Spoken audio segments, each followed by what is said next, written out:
Ahojte deti, som Patrik Knoblich, som dizajner a pôsobím na Technickej univerzite v Košiciach. A dnes by som vám rád ukázal, ako si vyrobiť takú loďku, na ktorej si vyskúšate, ako pracuje dizajner a ako pracuje stolár, či ako sa pracuje s drevom. Na výrobu tejto plachetnice budeme potrebovať balzovú dosku v rozmeroch 10x14 cm, 4 kusy korálok, guľatinu v priemere 4 mm, plastovú fóliu, šablóny na obkreslenie, skrutky, lepidlo na drevo a ľanový olej. Ďalej budeme na výrobu plachetnice potrebovať ceruzku, pílku, brusný papier, fixy, vrták, skrutkovač a štetec. Tak, pred sebou máme balzovú dosku, je to veľmi ľahký materiál, ako môžete chytiť, ľahko sa reže, brúsi, takže sa z neho bude ľahko vyrábať.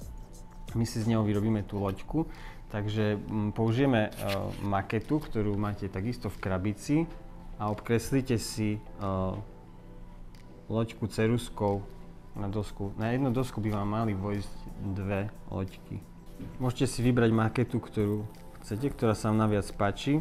To bude vlastne trup lode.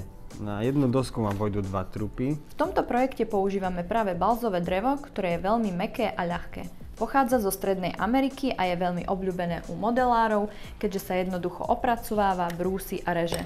A túto dosku budeme rezať pílkou, ktorú takisto máte v krabici. Drevo je prírodný materiál, ktorý má široké využitie. Vyrábajú sa z neho veci na denné použitie ako nábytok, hračky či hudobné nástroje, ale takisto sa z neho stavajú napríklad aj domy. Drevo je skvelý materiál aj vďaka tomu, že sa dobre a jednoducho opracováva. Naše balzové drevo patrí medzi tie najmäkšie a preto bude pre vás jednoduché rozrezať ho pomocou pílky na dve časti.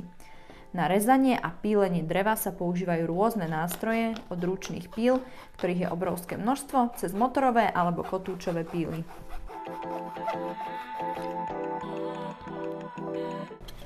No a teraz si budeme obrusovať tie dosky do požadovaného tvaru.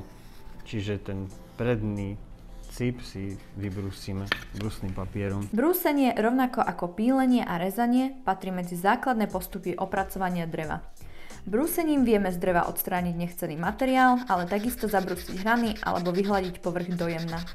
My používame brúsny papier, ktorý môže byť rôznej zrnitosti, čo znamená, že nám brúsením odoberá viac alebo menej materiálu. Brúsne papiere s menšou zrnitosťou sa používajú na odoberanie materiálu a v dreve zanechávajú viditeľné škrabance.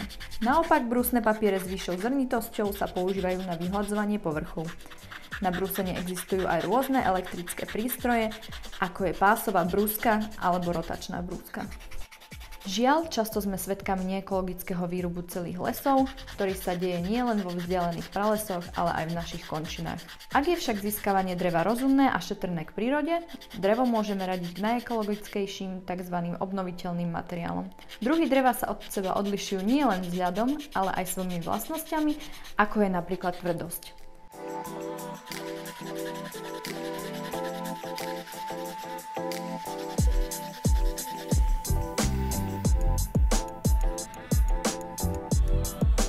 Folie, ktorú máme takisto v krabici, si vyrobíme plachtu a tu je priestor aj pre vašu kreativitu, pretože ju môžete rôzne pokresliť, môžete vymyslieť vlastné logo, či to bude pirátska loď alebo nejaká loď do krajiny zázrakov.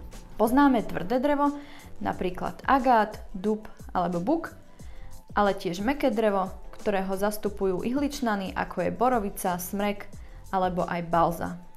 V tomto projekte používame práve balzové drevo, ktoré je veľmi mäkké a ľahké. Pochádza zo Strednej Ameriky a je veľmi obľúbené u modelárov, keďže sa jednoducho opracováva, brúsi a reže. Kusy balzového dreva si vieme zaobstarať napríklad v modelárskom obchode.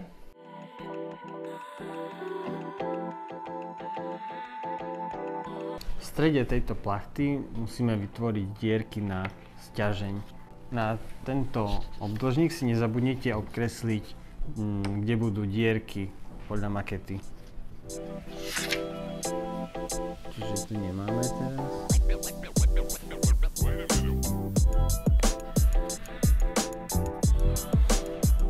Dierky urobíme pomocou takéhoto dierkovača.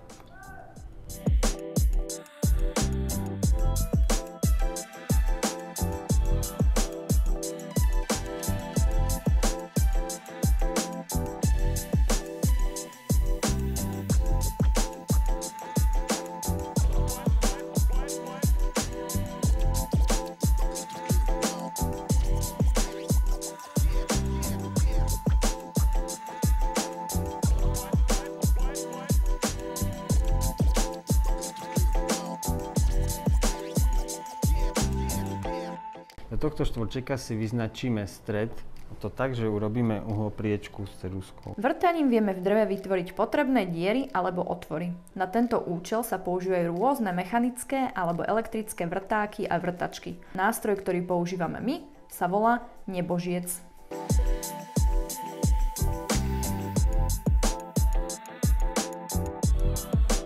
Dierka musí byť taká veľká, aby nám do nej vošiel potom stožiar. Drevostolári spájajú rôznymi spôsobmi.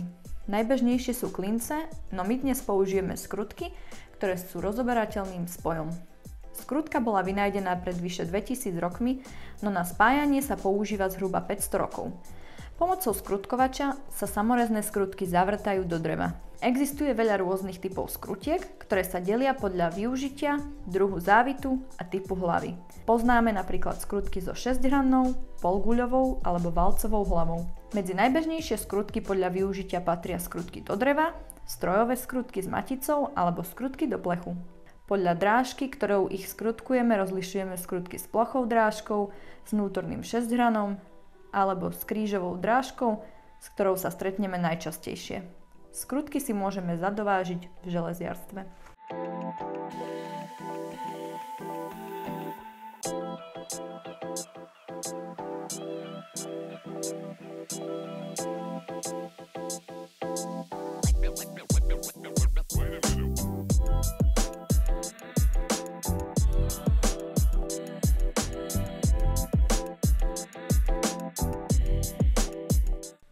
Okrem spojov pomocou skrutiek a klincov sa drevo spája aj lepením. Používa sa na to špeciálne lepidlo na drevo. Tento spoj na rozdiel od skrutiek už nie je možné rozobrať. Voláme ho preto nerozoberateľný spoj. Šikovní stolári spájajú drevo aj pomocou rôznych tzv. Tesárskych spojov bez pomoci akýchkoľvek skrutiek, klincov alebo lepidla.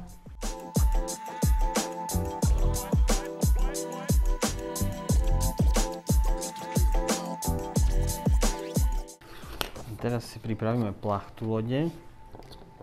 Budeme tu potrebovať korálky, ktoré máte v balíku. Čiže na koniec napichneme túto korálku. Dáme tam lepidlo. Do korálky si dáme troška lepidla. Zatlačíme, prevlečieme plachtu. Do druhej korálky dáme takisto troška lepidla, prelečieme, nejak takto to môže byť. A takisto na koniec stožiara dáme lepidlo a zapichneme ho do podložky.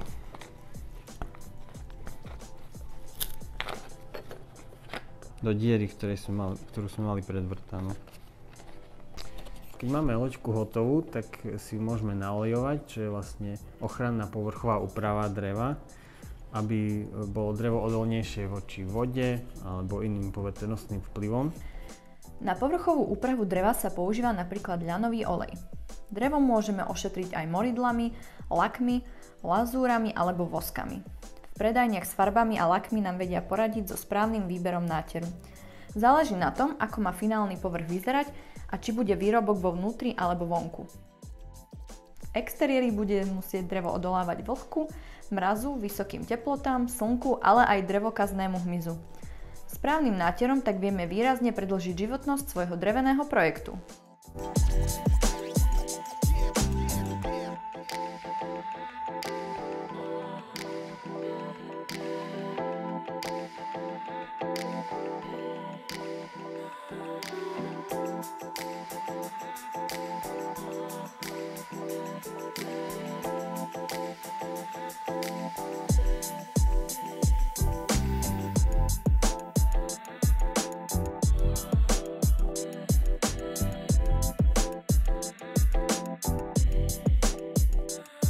Loďku máme hotovú. Teraz sa môže smelo vybrať na svoju prvú plavbu. Veľa šťastia!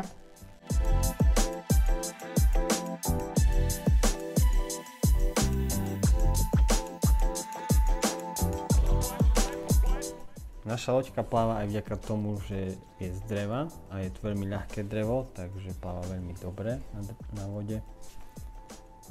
Na to, aby bola loďka stabilná, musíme ju dobre vyvážiť a to práve tým, ako sme si vymerali stred, kde zapichneme sťažeň a to, kde budú dierky na plachte.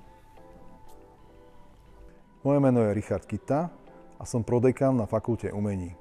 Fakulta umení je na Technickej univerzite v Košiciach a ponúka študentom štúdium v dizajne, architektúre a vo výtvarnom umení. Keď si niečo vymyslíme a máme nejaký nápad a niečo nás nadchne, tak si to dokážeme nakresliť, zobraziť.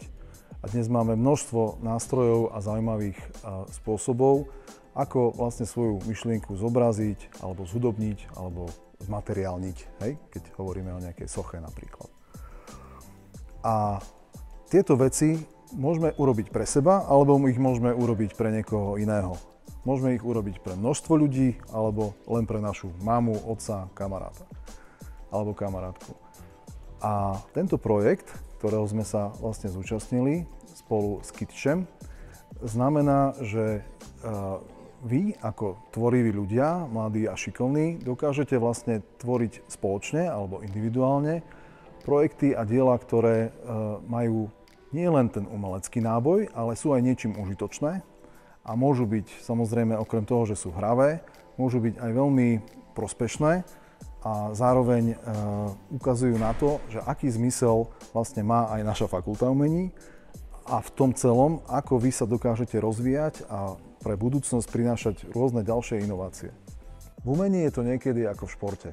Buď ste individuálny hráč alebo tímový.